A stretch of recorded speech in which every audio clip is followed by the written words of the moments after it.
నమస్కారం ప్రజాప్రతినిధి న్యూస్ కి స్వాగతం। మేడ్చల్ మల్కాజ్గిరి జిల్లా జవహర్ నగర్ మున్సిపల్ కార్పొరేషన్ కార్యాలయంలో నూతన మేయర్ ఎన్నిక కార్యక్రమం ఇటీవల అవిశ్వాస తీర్మానంలో కాంగ్రెస్ మద్దతుదారుల విజయం। జవహర్ నగర్ మున్సిపల్ కార్పొరేషన్ కాంగ్రెస్ కైవసం। ఏకగ్రీవంగా ఎన్నుకున్న కార్పొరేటర్లు మేయర్గా శాంతి కోటేష్ గౌడ్ ప్రమాణ స్వీకారం।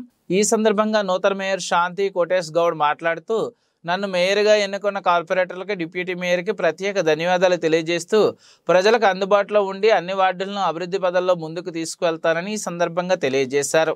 మున్సిపల్ కార్పొరేషన్లో ప్రజలకు ముందు చాలా అభివృద్ధి చేస్తానని, ప్రజలకు ముందుంటే సేవ చేస్తానని, నన్ను మేయర్గా ఎన్నుకున్నందుకు జవహర్ నగర్ ప్రజలకు ధన్యవాదాలు తెలుపుకున్న కార్పొరేటర్స్ కు, డిప్యూటీ మేయర్ గారికి ధన్యవాదాలు తెలుపుకుంటున్నాను। ఎట్లాంటి అభివృద్ధి కార్యక్రమాలు చేయబోతున్నారు? మీ హయాంలో ఏం చేయాలనుకుంటున్నారు? సుధీర్ రెడ్డి గారి ఆధ్వర్యంలో జంగన్న ఆధ్వర్యంలో, హరివర్ధన్ రెడ్డి గారి ఆధ్వర్యంలో మేము ప్రజలకు మద్దతు ఇస్తామని తెలుపుతున్నాం। డబ్బులు ఇచ్చి మీరు ఈ మేయర్ పదవిని కొనుక్కున్నారని నిహారిక ఆరోపిస్తున్నారు, దానిపైన ఏమంటారు? అట్లేం లేదు, 20 మంది కార్పొరేటర్స్ ఏకగ్రీవంగా ఎన్నుకోవడం జరిగింది। మీరు భూ కబ్జాలకు పాల్పడుతూ ఇంతకుముందు మీ పైన నోటీసులు ఉన్నాయి, కేసులు ఉన్నాయని ఆరోపిస్తున్నారు, అదేం లేదు, అవన్నీ తప్పుడు ఆరోపణలు।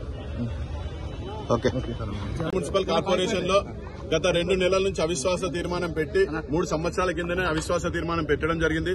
అందరూ కూడా పనికిరాని మాటలు మాట్లాడుతున్నారు తప్పితే, మీరు వార్డులు తీసుకున్నట్టయితే ఒకటే వార్డు డెవలప్మెంట్ తప్పితే 28 వార్డులను ఒక తీరుగా చూసినట్లేదు। ఒంటెత్తు పోగడపోవడం వలన, ఎందుకంటే డెవలప్మెంట్స్ అందరికి సమానంగా, ఎందుకంటే సమానమైన డెవలప్ అయిన దానికి సమానమే, డెవలప్ కాని దానికి సమానమే అంటే ఎట్లా? మురికి కాలువలతోటి ఇప్పటికి కూడా తిరుగుతున్నాయి। ఆ పెద్ద పెద్ద కాలువలు వచ్చి వర్షం నీళ్లతోటి లోతట్టు ప్రాంతాలు ఉన్న జాలలో 4 రూపాయలు ఎక్కువ పెట్టమంటే పెట్టకపోవడము ఆమె ఇష్టానుసారంగా చేసింది। కాబట్టి మేమందరం రోజు కూడా ఏకదాటిగా 20 మంది కలిసి అవిశ్వాసం తీర్మానం పెట్టడం జరిగింది। ఆ రోజు నుంచి ఈ రోజు 2 నెలల తర్వాత శాంతి కోటేష్ గౌడ్ గారిని మేము మేయర్ గా ఈ రోజు ఎన్నుకోవడం జరిగింది। కాంగ్రెస్ లో ఇప్పుడు మీరు ఎవరైతే పనిచేసినారో ఇదివరకు ఎన్నికలకు పనిచేయని వాళ్ళకే పదవులు కేటాయించారని వాళ్ళు అంటున్నారు। ఇప్పుడు ఏడ పదవులు ఎవరు కేటాయించారు? పదవులు ఇదేమైనా కాంగ్రెస్ పార్టీ అధ్యక్షురాలు ఇచ్చిరా? మాకేమైనా కాంగ్రెస్ పార్టీలు ఏమైనా ఇచ్చిరా? మాకేమైనా పోస్ట్? ఇది కాంగ్రెస్ పార్టీ పోస్ట్ ఇది, కార్పొరేటర్స్ ఎన్నుకున్న పోస్ట్ ఇది। కార్పొరేటర్ బీఆర్ఎస్ ఉన్నప్పుడే దించినాము మేము కూడా। Development Jawahar Nagar municipal corporation సంవత్సరానికి 6 నుంచి 7 కోట్ల వార్షిక ఆదాయం దింది। ఈ వార్షిక ఆదాయంతో ఏమొస్తుందంటే జీతాలకు, శానిటేషన్ కు దానికే సరిపోతుంది। కాబట్టి డెవలప్మెంట్ కావాలంటే ఇన్ని రోజులు కూడా మల్లారెడ్డి సార్ గారు కూడా తెప్పించిన 100 కోట్లు కానీ ఎన్ని కోట్లైనా కానీ గవర్నమెంట్ త్రూనే వచ్చింది। కాబట్టి మేము కూడా రేపు పొద్దున కార్పొరేషన్ డెవలప్మెంట్ కావాలంటే ఇవి వచ్చే అరకొర నిధులతోటి మున్సిపల్ కార్పొరేషన్ డెవలప్మెంట్ కాదు। కాబట్టి ముందు జాగ్రత్త, ఎందుకంటే ఉన్న ఇంకొక సంవత్సరం జవహర్ నగర్ డెవలప్మెంట్ చేసుకోవాలి। కాబట్టి మేమందరం కూడా ముందు చూపుతోటి కాంగ్రెస్ పార్టీలో చేరడం జరిగింది తప్పితే ఏదో పదవులు అనుభవించాలని కాదు। పదవులు మాకు ఉన్న పదవులే, కొత్త పదవులు మాకేం రాలేవు, మీ అందరికి తెలిసింది ఉన్న పదవులే మాకు। మేమందరం కార్పొరేటర్స్ కలిసి తెచ్చుకున్నాం తప్పితే ఇప్పుడు కాంగ్రెస్ పార్టీ మాకు ఇది ఇచ్చి కాంగ్రెస్ పార్టీ తరఫున వచ్చిన పదవి కాదు, మీ అందరికి తెలియదు। ఇది కార్పొరేటర్లు ఎన్నుకుంటే వచ్చిన పదవి। కొంతమంది తెలియక ఏదో మాట్లాడుతుంటారు, వాళ్ళు ఏదో చేస్తుంటారు, దానికి మనం భయపడాల్సిన పని లేదు।